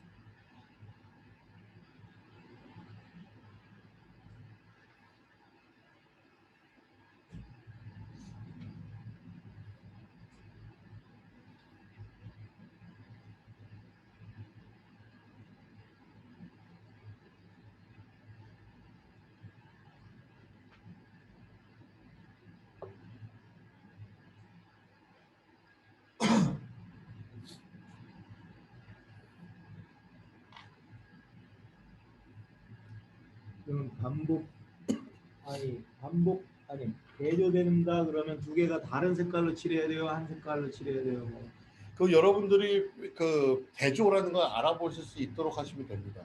그러니까 가능하면 한 색깔로 하는 게 좋지 않을까요? 왜냐하면 이것과 이것이 대조된다라는 것을 다른 색깔로 하기보다는 하나로 그냥 딱 하나로만 표시를 하시는 게. 그러니까 저 같은 경우에는 대조가 이거거든요. 이렇게 서로 이렇게 반대되는 거. 이런 식으로. 네. 그래서 여기 보시면 이렇게 보시면 연두색으로 이렇게 리본처럼 되는 게 저는 이게 대조예요. 대조.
네, 시간을 더 드리면 좋겠지만 우리가 갈 길이 또 멀기 때문에 좀 어떻게 좀 보셨나요? 네, 이 칼라 코딩이 중요한 이유는 여러분들이 이것을 통해서 내가 정말로 제대로 관찰해야 할 것이 무엇인지를 그냥 딱 볼 수가 있는 거예요. 그러니까 이렇게 보시면 어디에 뭐가 어떤 단어가 반복되고 있는지 그냥 이렇게 굳이 찾지 않아도 딱딱 이렇게 보이는 거죠. 물론 여기서는 이제 색깔도 잘 표현이 안 되고 일부분이기 때문에 보이지 않지만 이런 것들이 있습니다. 자, 일단 다음으로 넘어가고 이것들은 나중에 더 해보도록 하겠습니다. 자, 우리가 그 목사님 더 몇 가지만 중요한 거 50가지는 아니고 네, 그래도 몇 가지만 더 이야기해 주시면 네. 도움이 돼요. 제가 그 표를 드릴 겁니다. 그럼 그 중에서도 중요한 게 또 있다면. 근데 그 책마다 조금씩 달라요, 중요한 것들이. 하나 중요한 게. 네, 왜냐면 집에서 공부를 많이 하고. 네. 그래서 제가 나중에 표를 다 드릴 겁니다. 근데 이제 책마다 어떤 책은 이것을 보는 게 조금 더 중요하고 어떤 책은 이것을 다른 것을 보는 게 더 중요하고 또 같은 책이라도 어떤 장에서는 이게 더 중요하지만 또 다른 장에서는 저게 더 중요한 경우도 있고 그래요. 그래서 네. 자, 그 다음 단계는 이제 우리가 BRI라는 단계를 하는 것입니다. BRI는 제가 설명을 드렸었죠. 역사적인 배경을 우리가 미리 공부하는 거예요. 그래서 Basic Required Information, 기본적으로 요구되는 정보들이 있어요. 성경 공부할 때. 근데 그 BRI가 이제 문학 양식에 따라서 조금씩 다르기는 한데 우리는 지금 서신서를 볼 것이잖아요. 그래서 서신서에 해당되는 그 BRI를 우리가 무엇이 필요한지를 좀 보도록 하겠습니다. 근데 이게 문학 양식에 따라 약간씩 다르다고 했는데 거의 비슷해요. 거의 비슷하고 한두 가지만 조금 차이가 있습니다. 자, 이제 서신서에서 보는 것은 서신서뿐만 아니라 모든 BRI는 이 네 가지로 구성되어 있습니다. 비평적인 방법, 역사적 방법, 문학적 방법, 조사적 방법. 우리가 비평적 방법 그러면 좀 움츠러지는 경향이 좀 있어요. 성경 우리가 비평한다고 그런 의미가 아니라 성경에 있는 것들을 우리가 파헤치고 조사해서 그것들 가운데 정말 어떤 것이 옳은지를 찾아내는 것이 이제 비평적 방법이겠죠. 그래서 이제 이 각각의 방법 가운데서 여러분들이 하셔야 되는 것이 뭐냐면 이미 여러분들에게 이 BRI 폼들을 드렸지만 이 비평적 방법에서는 저자를 찾으셔야 되고 기록 연대와 장소가 어디인지 그다음에 언제 기록되고 어디서 기록됐는지 그다음 세 번째로 이것을 받는 수신자가 누구인지 이것들을 두 가지를 사용하셔야 됩니다. 첫 번째는 내적 증거를 사용하셔야 돼요. 내적 증거가 뭔가요? 성경입니다. 그래서 이 내적 증거를 찾으실 때는 우리가 지금 그 빌레 문서를 공부하죠. 빌레 문서에서 여러분들이 이 내적 증거를 찾으셔야 돼요.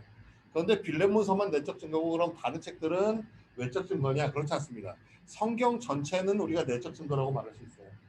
특별히 서신서들은 사도행전과 많이 관련이 있지 않습니까? 그래서 서신서들을 여러분 공부하실 때 사도행전과 같이 보시는 것이 굉장히 중요합니다. 그래서 이 내적 증거를 통해서 각각의 저자가 누군지도 내적 증거를 찾고 기록 연대와 장소, 수신자들이 내적 증거를 여러분들이 먼저 외적 증거가 아니라 먼저 이제 그 성경 사전이 아니라 성경을 통해서 스스로 먼저 찾아보시는 것이 중요합니다. 그리고 나서 이제 외적 증거로 가는 거예요. 외적 증거는 금방 말씀드렸던 것처럼 성경 사전이라든가 뭐 바이블 인사이클로피디아라든가 뭐 이런 것들이 있겠죠. 자, 두 번째로 역사적 방법이 있는데 역사적 방법에서는 이 책의 역사적 배경이 무엇인지 그다음에 이것이 이제 그 서신서이기 때문에 이 서신을 받고 있는 교회는 언제 세워졌는지 그 교회의 강점과 약점은 무엇인지 이런 것들을 여러분 찾으시는 것인데 역사적 배경은 우리가 외부의 도움을 받을 수밖에 없겠죠, 당연히. 그러나 교회의 강점과 약점의 경우에는 우리가 성경 본문 안에서 우리가 볼 수가 있습니다. 직접 찾아보시는 게 굉장히 중요하고요. 교회는 언제 세워졌는가? 이것은 물론 우리가 사도행전으로 돌아가서 거기에서부터 살펴봐야 되겠죠. 문학적 방법입니다. 문학적 방법이 문학 종류가 무엇인가라는 것인데 이것은 제가 첫날 말씀드렸던 것 같아요. 하나님께서 이 성경을 사람들에게 기록해서 주실 때 그 사람들이 알아들을 수 있는 굉장히 다양한 문학적인 장치, 문학 종류들을 통해서 주셨잖아요.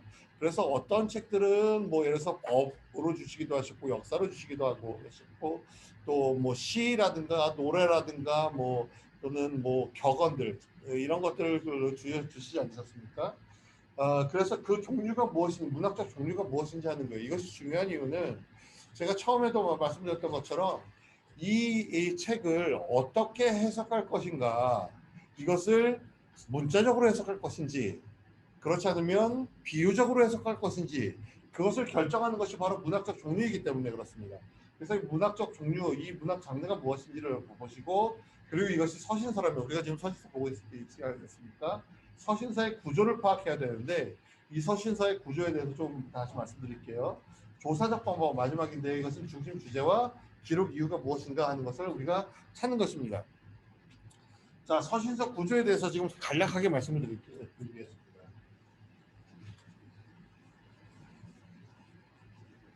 지금 우리는 이메일을 자주 사용하기 때문에 사실 이메일에서는 특별한 격식이 없는 것 같아요. 그냥 간단하게 빠르게 그냥 자기가 할 말들 그냥 써가지고 보내지 않습니까? 그러나 이메일이 아니라 손편지를 여러분 쓴다고 생각을 해보세요. 손편지는 이메일하고 다르죠. 그래서 목사님 이렇게 제가 이 목사님께 이제 이메일을 본다면 목사님 안녕하세요.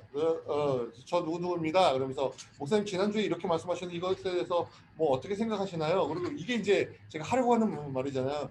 목사님 답변 기다릴게요. 안녕히 계세요. 이렇게 그냥 보내지만 제가 손편지를 쓴다면 다르겠죠. 목사님 안녕하세요. 요즘 날씨가 많이 추워졌는데 여러분 목사님 어떻게 지내신지 궁금합니다. 목사님 건강은 괜찮으신지, 뭐 춥지는 않으신지, 감기 걸리지 않으셨는지 모르겠습니다. 이런 인사말을 쓰고, 그러고 나서 이제 하려고 하는 말을 쓰고, 그 다음에 그럼 목사님 날 추우신데 계속 건강 조심하시고 목사님 하시는 모든 사역 잘 되시기를, 주의 은혜 가운데 계시기를 제가 계속 기도하겠습니다. 마지막 끝인사하고 이렇게 맺잖아요.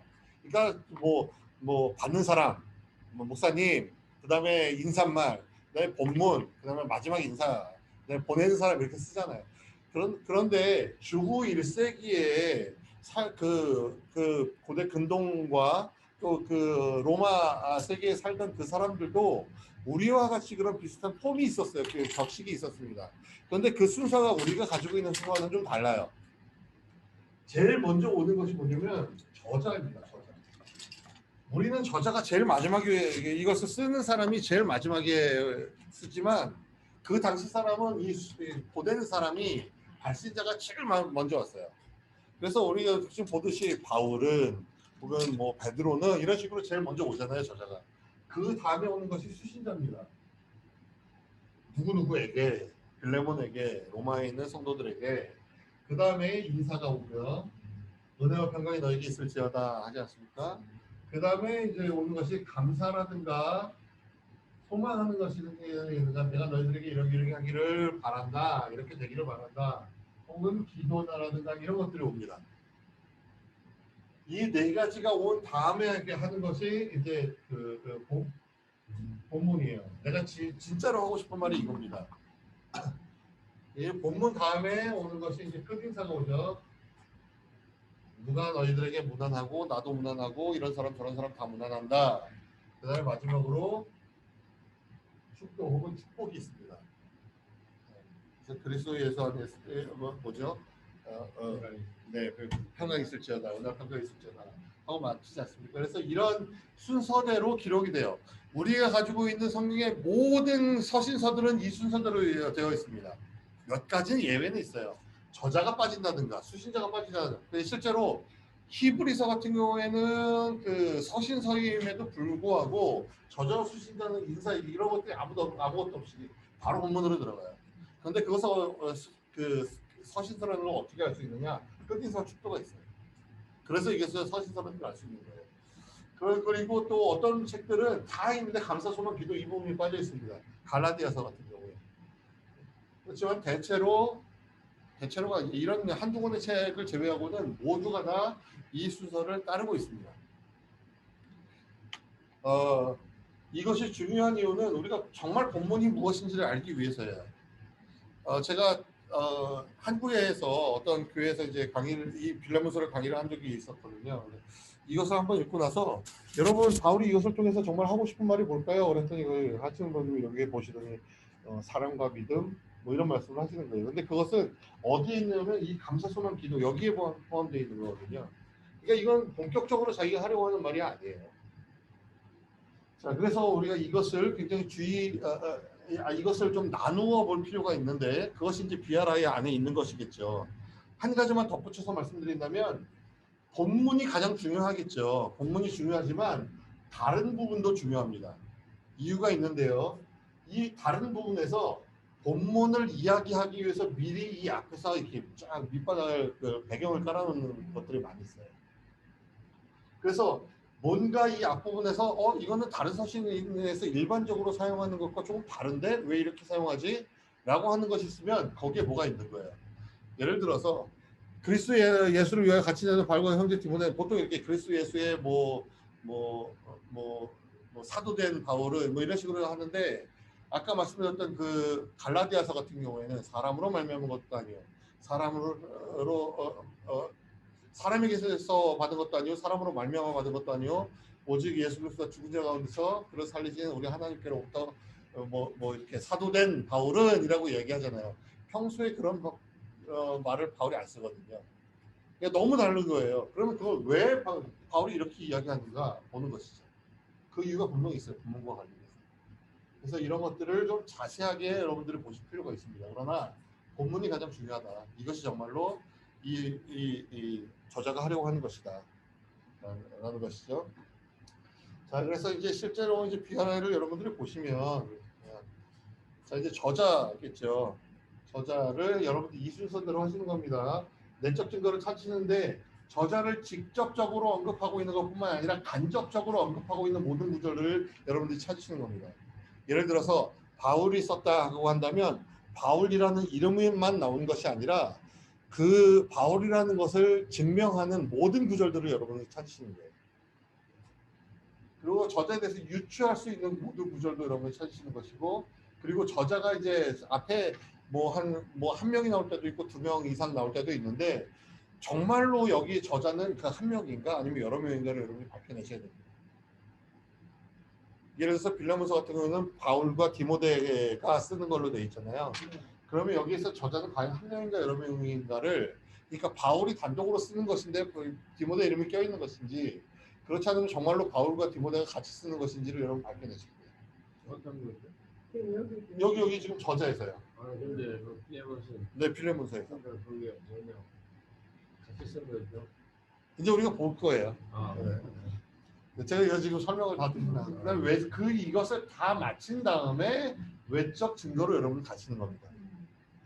그래서 성경 사전이나 인사이클로피디아 같은 것들을 통해서 그 학자들이 이 저자에 대해서 무엇이라고 이야기를 하는지, 혹은 그 당시에 성경 외에 다른 많은 그 책들이 있지 않습니까? 물론 이 신약에 대한 것들은 또 다르지만 구약 같은 경우에는 유대교에서 이제 유대교의 그 구약 성경 해설서로 이렇게 해놓은 뭐 탈무드라든가 미드라슈라든가 미시나 같은 탈굽이라든가 그런 것들을 통해서 더 볼 수 있을 거고요. 또 이 신약 성경 같은 경우에는 그 당시에 그보다는 조금 지나서 초대교회 교부들이 무엇이라고 이 책의 저자에 대해서 무엇이라고 이야기하는가, 뭐 그런 것들이 있지 않겠습니까? 그런 것들은 우리가 실제적으로 찾아볼 수가 없으니까 외부 자료의 도움을 받는 거예요.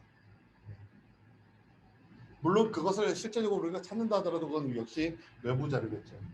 2가지 이상의 소스를 사용하는 것이 중요하긴 하지만 여러분들 이거는 이제 공부하는 학생들에게 요구하는 것이고요. 여러분들은 뭐 하나만 보셔도. 네, 우리가 네. 여기에서는 이제 바울과 디모데라고 분명히 하고 있는데요. 네. 그 외적 증거가 필요한가? 이렇게 분명히 직접으로 언급되어 있는. 네. 필요한가? 네. 우리 이제 연구하는 거잖아요. 그리고 우리가 이 성경 연구하잖아요.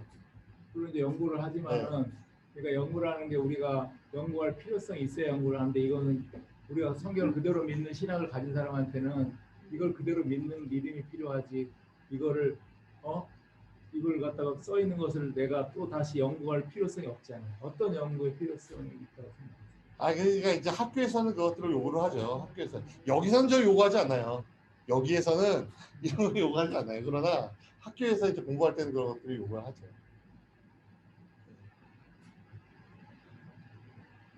그리고 학교에서도 가르치는 것은 물론 많은 학자들의 견해들을 가지고 오지만 그럼에도 보수적인 노선을 택합니다. 근데 사실 저자가 좀 애매한 것들이 또 있기도 해요. 예를 들면 아가서 같은 거 솔로몬의 아가라 이렇게 돼 있잖아요. 그걸 어떻게 볼 것이냐는 거죠. 그러니까 솔로몬의 아가가 솔로몬이 쓴 아가라는 것인지 아니면 솔로몬에게 헌정된 아가라는 것인지 뭐 솔로몬에 대한 아가라는 것인지 뭐 이런 다양한 해석들이 있어서 뭐 그렇기도 하지만 어쨌든 간에 우리는 일단 보수적인 노선을 따르지만 학교에서는 이제 학생들에게 그렇게 요구를 한다는 것을 말씀을 드리는 겁니다. 자, 그래서 이것들을 통해서 결론을 내는 거예요. 내적 증거와 외적 증거를 근거로 해서 나의 결론이 무엇인가 하는 것이고요. 자, 그래서 이제 저자에 대해서 살펴보겠지만 일단은 시간이 없으니까 이제 제가 저자에 대해서 간단하게 좀 말씀드리겠습니다. 제가 칼라콘이 된 걸 가져왔어야 되는데 성경을 가져왔어야 되는데 그걸 안 가져왔네요. 자, 저자는 1장 1절에서 갇힌 자는 바울과 형제 디모데라고 되어 있죠. 1장 1절에 하면 바울과 디모데가 같이 쓴 것처럼 보입니다. 근데 바울이 쓴 것 같아요. 되게 내가. 네, 맞아요. 굉장히 중요한 거 발견하신 거예요. 네. 내가. 그래서 여기서는 공동 저작인 우리가 것처럼 아니야. 네, 공동 저작인 것처럼 보이는데 그 다음에 보시면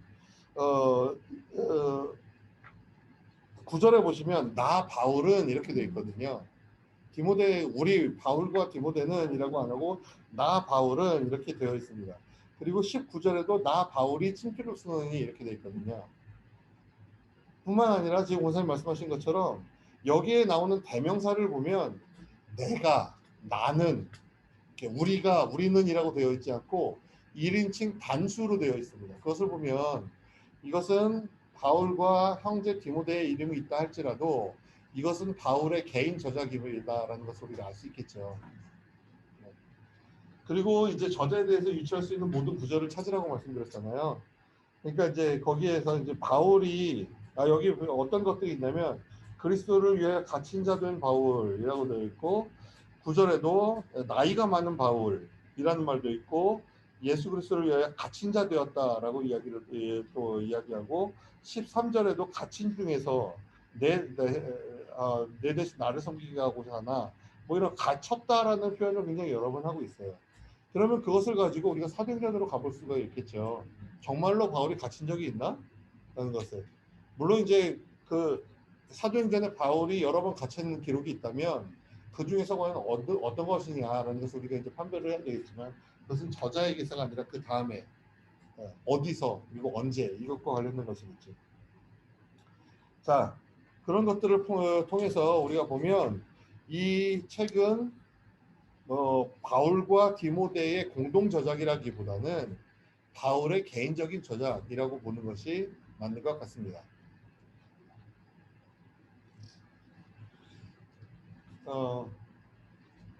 자, 기록 연대와 장소인데 그거보다 먼저 수신자를 먼저 한번 볼게요. 수신자는 누군가요? 1장 1절의 하반절과 2절을 보면 우리의 사랑을 받는 자요 동역자인 빌레몬과 자매 아비아와 우리와 함께 병사된 아키포와 내 집에 있는 교회에 편지하노니 이렇게 돼 있잖아요. 그러니까 수신자가 누구냐면 빌레몬, 아비아, 아키포, 교회 이렇게 돼 있는 것 같죠.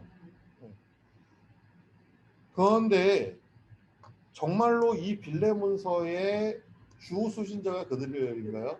빌레몬이죠. 어떻게 할 수 있나요? 그 사람이 이름이 네, 그 뒤에는 이제 보면 너라는 단수로만 나와요. 그러니까 4절도부터 보시면 내가 항상 내 하나님께 감사하고 기도할 때 너희를 말함은이라고 말하지 않고 너를 말함은이라고 되어 있습니다. 그리고 그 다음에도 나오는 것이 내 사랑과 믿음, 내 믿음의 교제, 또 형제여, 형제들이여가 아니라 형제여, 너를 성도들의 마음이 너로 말미암아 내가 너의 사랑으로 뭐 8절에도 내가 그리스도 안에서 아주 담대하게 내게 마땅한 일로 뭐 이런 식으로 하는데 여기에 나오는 대명사들이 다 2인칭 복수가 아니고 단수입니다. 한 명이라는 얘기겠죠.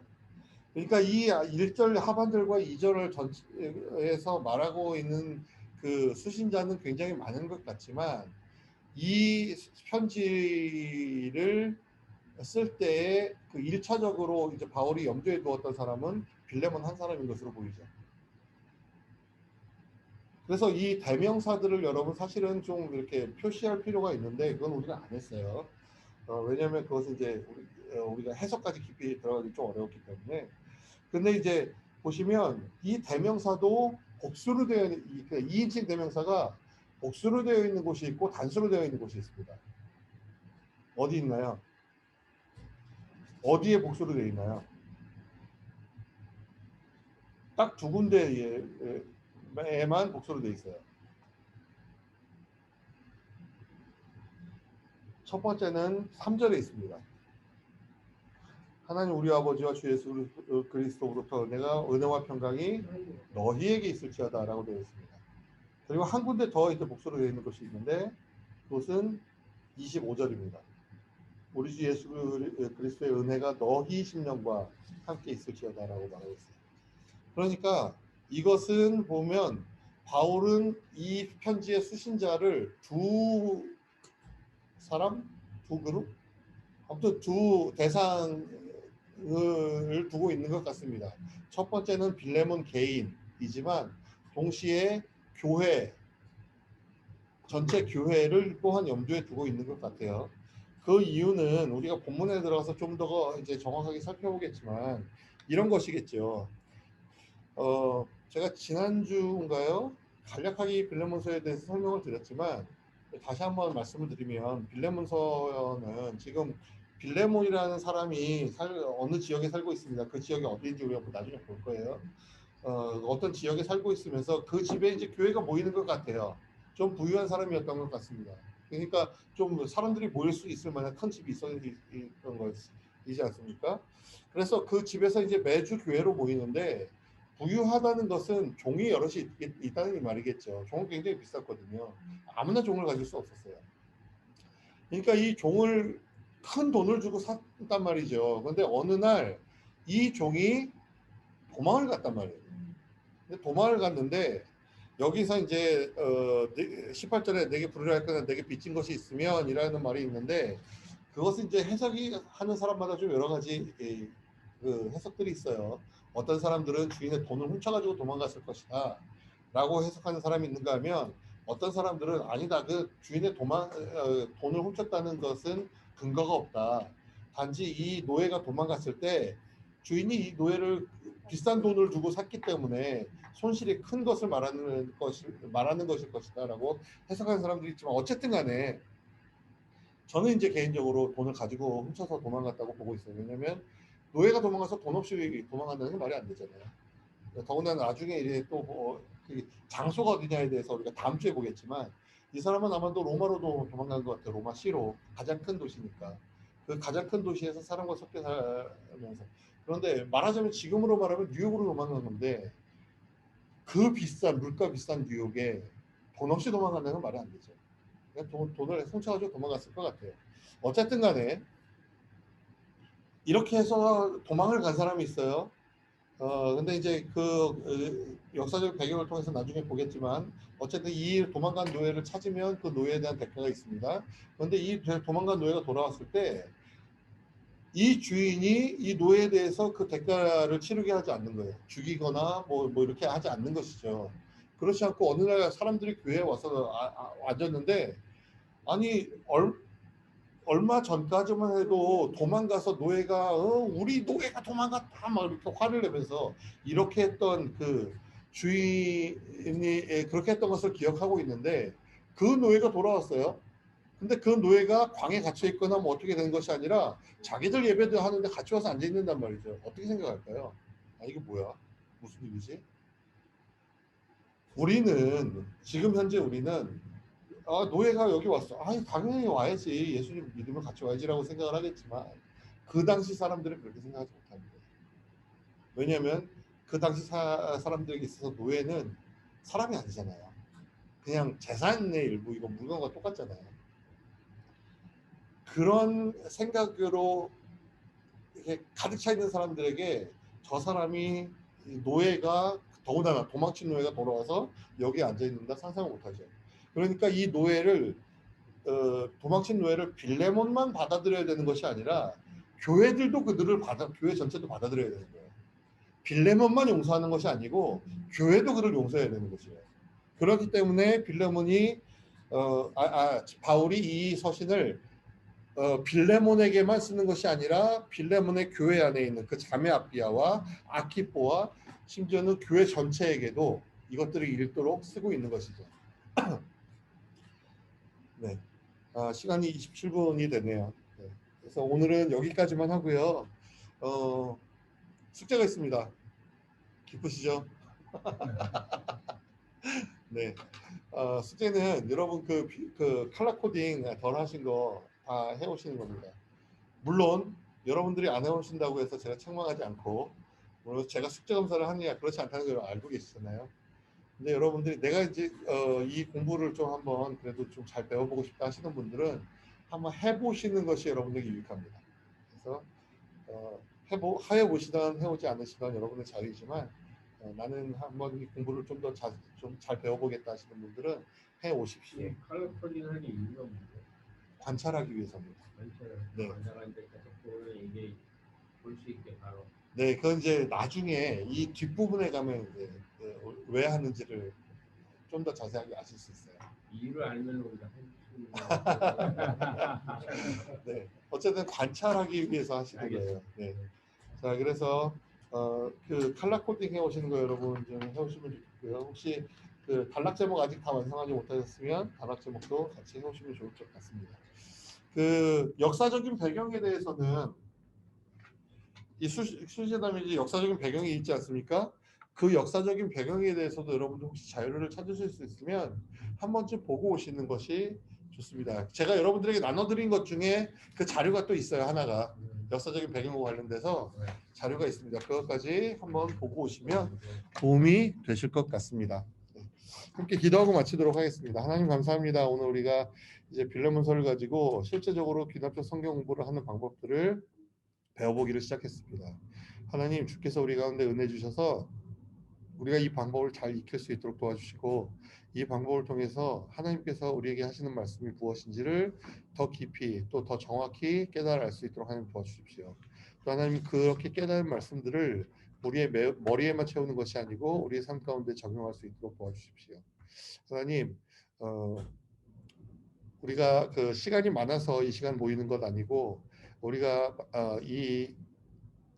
이곳에서 많은 사역들이 있고 또 많은 그 바쁜 일들이 있음에도 불구하고 우리가 시간을 따로 떼어서 이렇게 주님의 말씀을 공부하는데, 하나님, 우리가 이렇게 주님 앞에 드리는 이 시간을 주님께서 복되게 하시고 이 시간들을 통해서 주님 더 깊이 알아갈 수 있도록 하나님 우리를 도와주시기를 간절히 기도하고 예수님의 이름으로 기도합니다. 아멘. 아멘. 감사합니다. 수고하셨습니다. 수고 많으셨습니다. Thank you.